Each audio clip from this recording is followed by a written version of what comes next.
to Representative Reinhardt and other public officials here.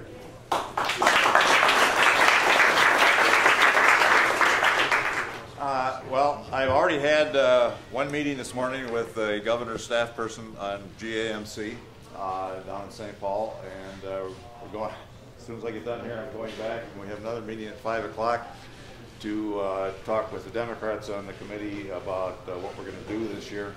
I've had many meetings with Senator Berglund, who has the equivalent committee in the Senate, and she and I are very interested in trying to work out some kind of solution. Now, the governor's aide did sort of imply that they were looking for something to do. And for those that don't know, the GAMC out of the state budget is about $400 million a year.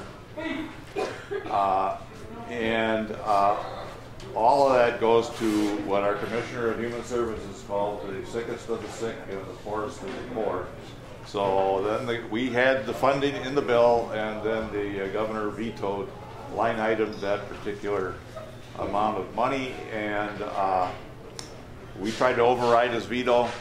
We had all the Democrats vote to override, and unfortunately we needed 3 Republicans, and we didn't get one. So the situation now is we have to figure out how we can reduce the spending on this somewhat, and but also protect it. And you know, we know that the governor wants to make the state budget look good, so he just eliminates that, and that makes the state budget look more balanced. The trouble is that the people who are on GAMC don't go away. They're still going to be in the state. They're still going to get sick. They're still going to need medical treatment. They will still certainly go to the emergency room, and the hospitals will still treat them. The trouble is the emergency room is the worst place to treat most people, and we would prefer for the group of people that need continuing care that they see a primary care physician or a psychiatrist, and that should be a regular kind of thing. So we're going to try to do something about that. I think one of the things the governor, as I said, it's been an interesting week. I spent Monday night and Tuesday and Wednesday in Washington talking to our congressional people and people actually got into the White House, if you can believe that.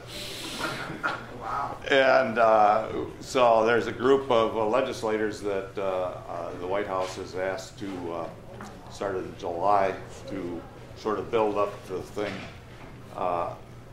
in each of our states to support the president's position.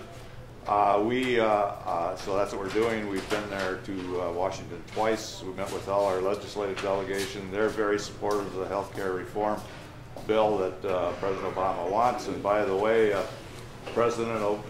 all the bills, there's 2 bills in the Senate, 3 bills currently in the House that have to be eventually merged into one bill that the president will sign. And all 5 of those bills expand medical assistance for people without children up to 133% of poverty. So basically that would cover everybody that's on GAMC. And the feds are going to pay at least 90% of the cost of that. So that eventually will take our $400 million cost down to let's see, down to about 40 million is what we'll have to pay. And so the trouble with that is it's not going to be implemented until 2013 or 2014. So what we have to convince the governor of is we have to keep this program going, and it's just a bridge to when the federal bill passes, and I absolutely convinced the federal bill is going to pass. I met with most of our legislative delegation, and they are fired up about this, and they think it's going to go. Nobody quite knows what the details are going to be, but it will pass, and ultimately that will take care of this problem, but it won't take care of it for 3 or 4 years. So we need to convince the governor that we need some revenue into this program to keep these people treated. And the most cost-effective way is not to wait for them to come to the emergency room. The most cost-effective way is to actually keep them out of the emergency room, keep them out of the hospital by giving them care in a clinic where they should get it. And again, we know that the folks on GAMC are not going to go away, and somebody's going to pay for their care, and it's going to be the hospitals, and they're going to pay because they're all emergency room visits, they're going to pay in the most expensive way that they can. So we're opposed to what I think is a state responsibility, transferring that to the hospitals. I think it's a stupid move. And I will, the other interesting thing in the last couple of weeks, I was in Berlin, Germany for a week on a healthcare exchange.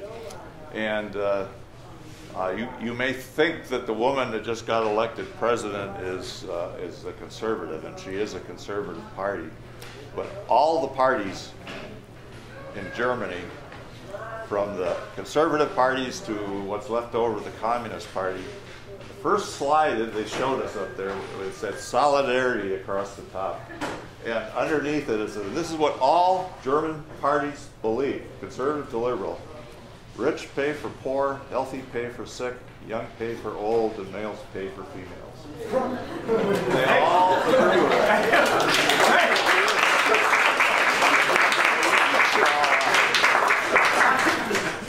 And they have universal coverage, actually started under Bismarck in the 1870s. And they've had universal coverage, and today they have universal coverage to cover everybody, and they pay about half as much as we do. So we need to look at the rest of the industrialized world and look at the examples. People will argue about which system. The British system has got a real socialized system. Germany's got 180 insurance companies, but everybody's covered, and it works better than our system. So with that, Thank you.